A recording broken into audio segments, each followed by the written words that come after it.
The Moto E. Shit. Look at that bezel.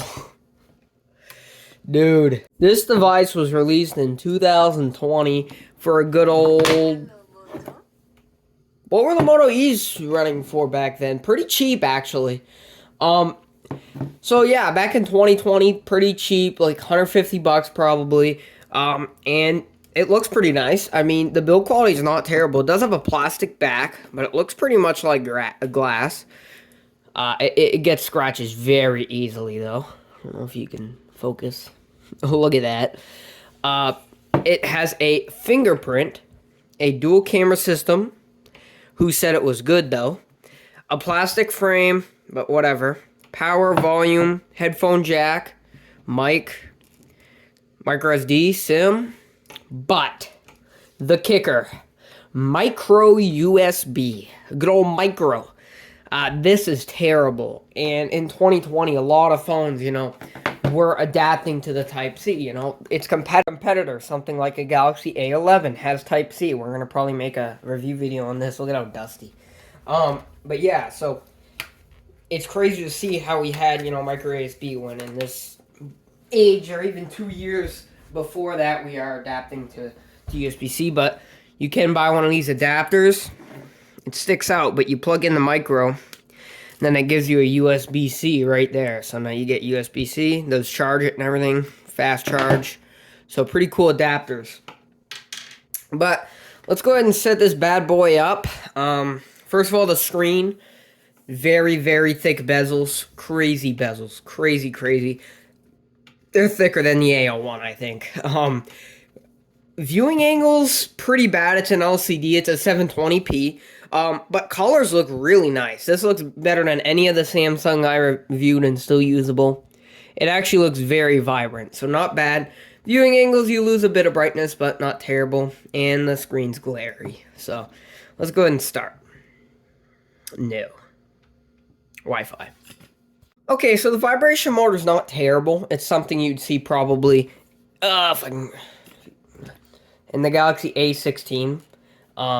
It's actually not too bad, especially for such an old phone. It's starting to get old. It's 5 years old now, so yeah, it's not terrible, vibration motor. Obviously, we're not getting any updates on this guy, but if you were, caught up in the news, the newer Samsungs are going to get a lot of updates. Where's my A16? Hold on. Such as the A16, we're going to be getting 6 years of updates on this guy. Really nice. Love this phone. Been using it a lot. I have some screen protectors coming in. I might put it on, but I like it so much without the screen protectors. So, yeah, I love this phone. Anyways, let's keep going here. No thanks. No thanks. Kind of move you guys here. Perfect. Okay, I'm going to go ahead and log in with my Google account. Getting a Z account info. Let's accept. Take all my data, please, Google. And here we go. So we're going to set a super secure PIN. Boom. Boom. Unlock with your fingerprint. It's super cool. Alright. Touch and lift. You can hear how hollow the phone is. Let's add another. Super quick fingerprint scanning, so I wonder if this will be a shitty fingerprint or a good one. We'll see.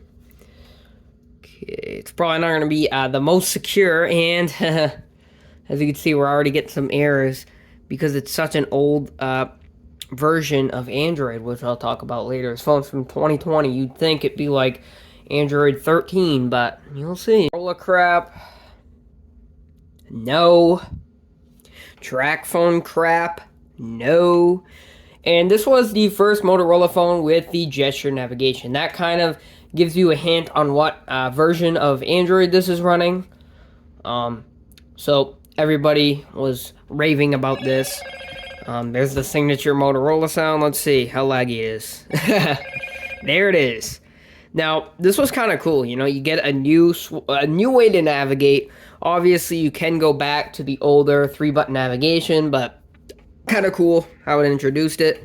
And again, they're just promoting that. And yeah, so overall, in the phone, not too bad. Let me show you the Android version, though, because that is the kicker. Android version 10. So this device came out in 2020 once again. Android 10 came out in 2020. And that kind of, that's how it is. It is what it is. You get 0 major OS upgrades. I'm not sure if this came out with Android 9. I forgot how to do this, but yeah, nothing. So, pretty bad. Pretty freaking bad. And we get security patches up to 2022, which 2 years of security patches isn't terrible. As you can see, overall, though, inside the phone, it just booted up.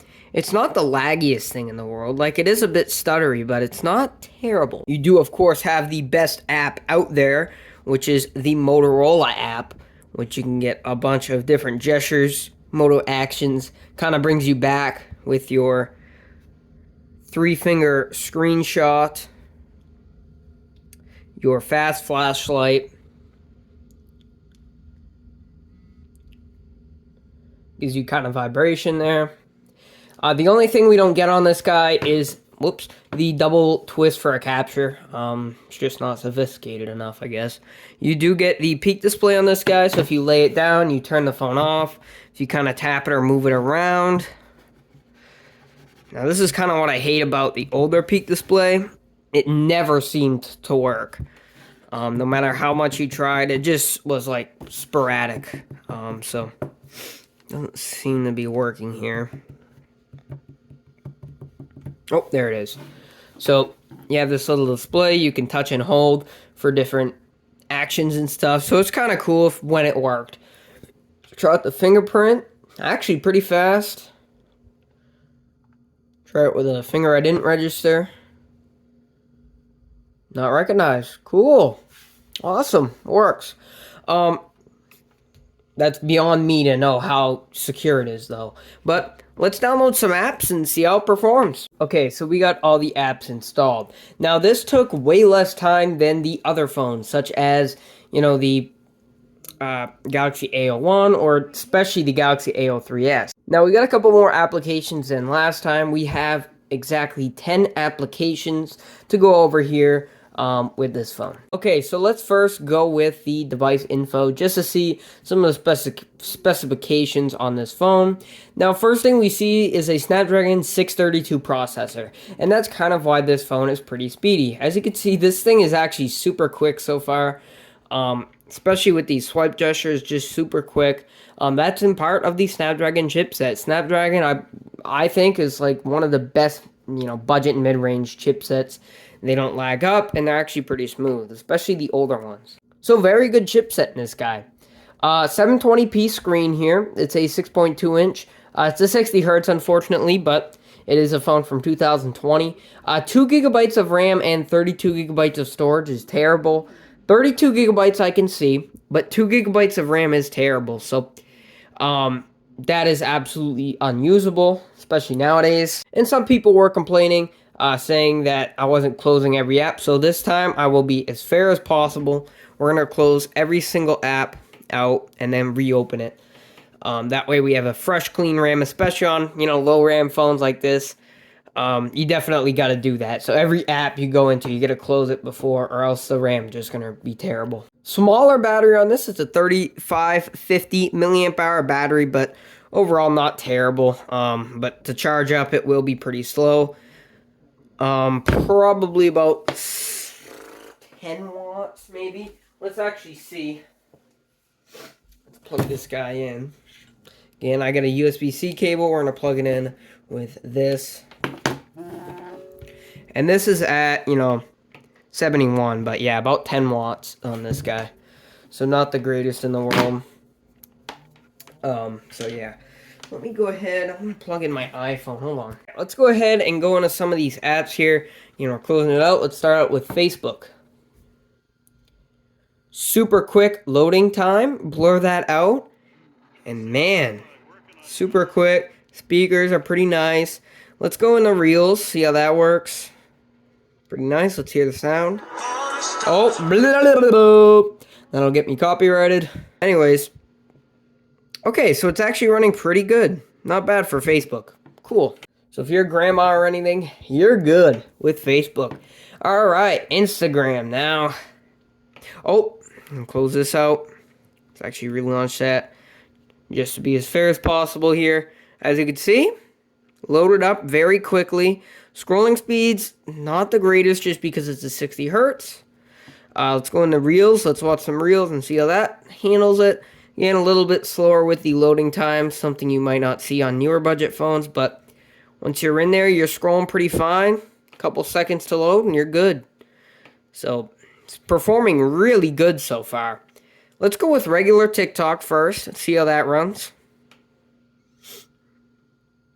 Taking quite a bit of time to load, which is full-fledged TikTok on an older budget phone, so I will give it the benefit of the doubt. Let's just see how long this takes to load here. It might take quite a while to load. Wow. TikTok is super slow to load. Okay. We are loaded up now. Let's scroll. And super slow. We have now loaded the other video. Scroll. It's just super slow and laggy. So, yeah, TikTok's not the greatest. But I bet you this won't be bad. TikTok Lite. Let's see how that works. This is like made for these older budget phones and newer budget phones. So, super quick loading times. Much faster.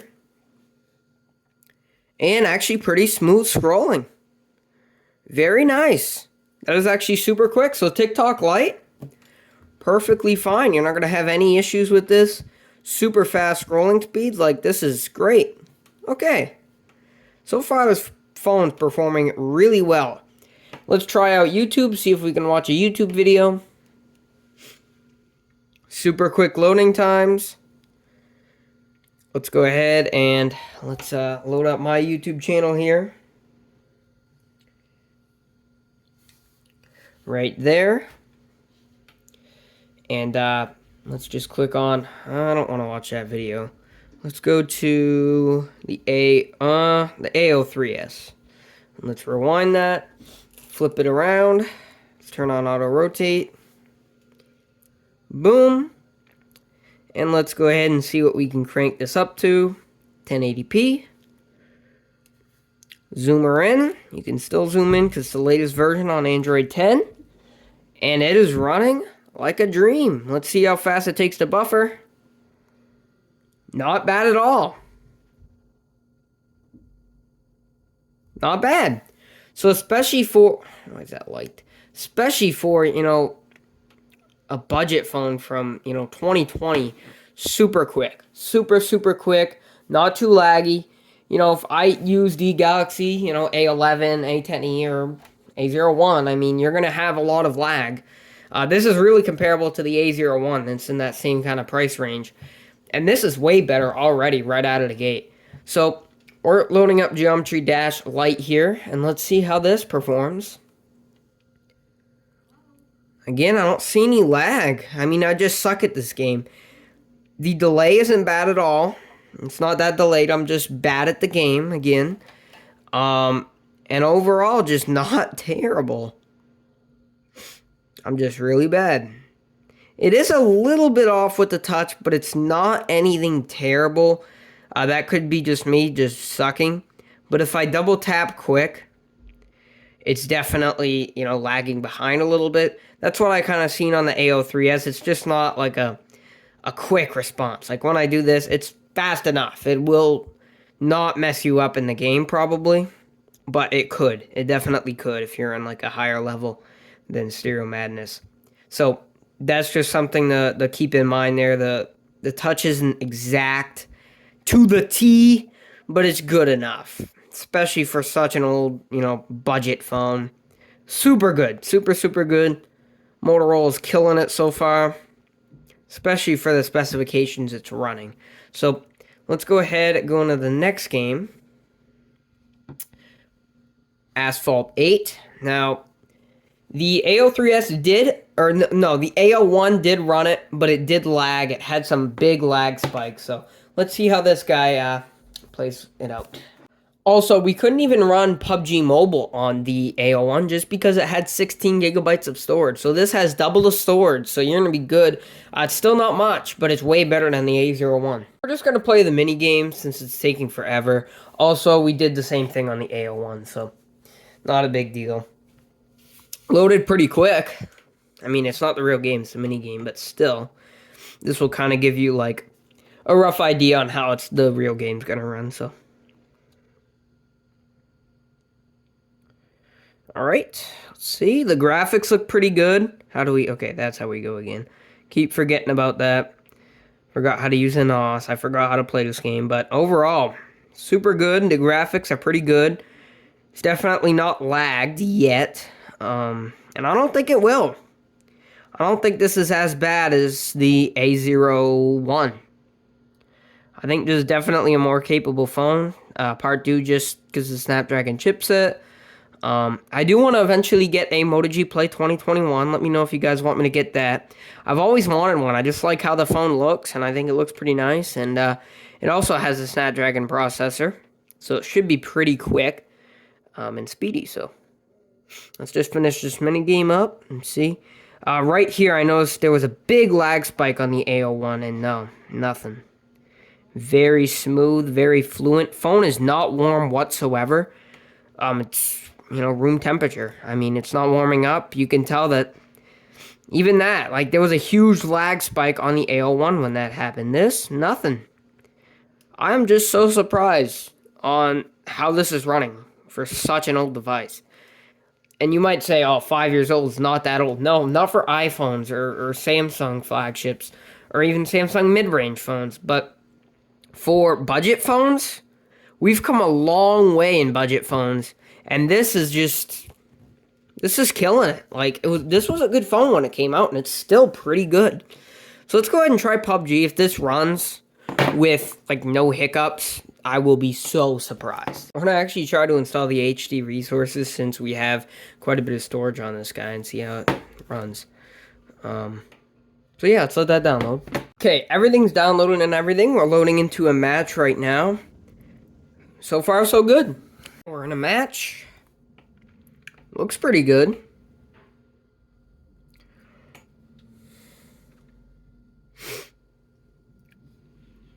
Classic view. Oh, there we go. We're back in cabin view. Oh, that's cool. You can kind of change between. Let's do classic. Looks pretty good. Let's jump. Whoa, very nice. Side to control, pretty nice. I have no idea how to play this game. Let's land and we'll just see how it looks, then we'll stop. This doesn't look too good. Like, there's blocks, but now it's looking pretty good. Now it looks pretty good for budget phone from 2020. Oh, lagging quite a bit. Let's go parachute over here.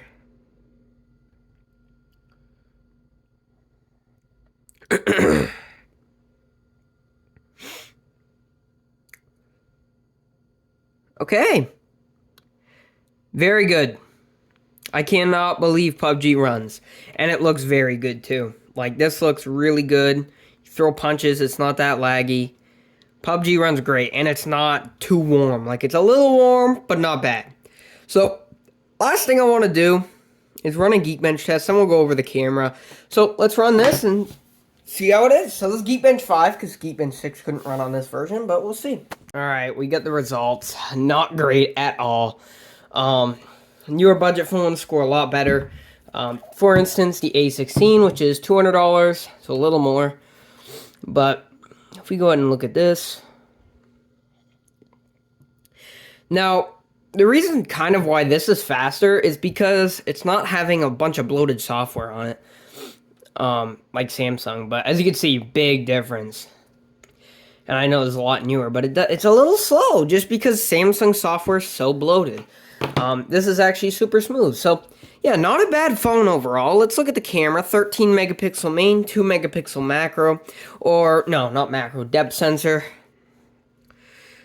Pictures are actually pretty good. I remember taking some good freaking pictures with this phone. It's not bad. Processing's not the greatest just because it's an older phone. But camera quality's not terrible. Video, not terrible.